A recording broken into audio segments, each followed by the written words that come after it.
Και πήρα την απόφαση να κάνω ένα δικό μου θέατρο, γιατί πραγματικά δεν έβρισκα δουλειά. Αν είχα παραμείνει αγόρι, το πιο λογικό ήταν να είχα τρελαθεί.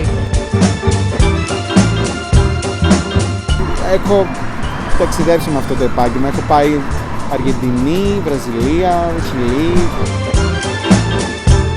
Δεν μετάνιωσα καθόλου. Είμαι από το 1990. Μένω εκτός Αθηνών.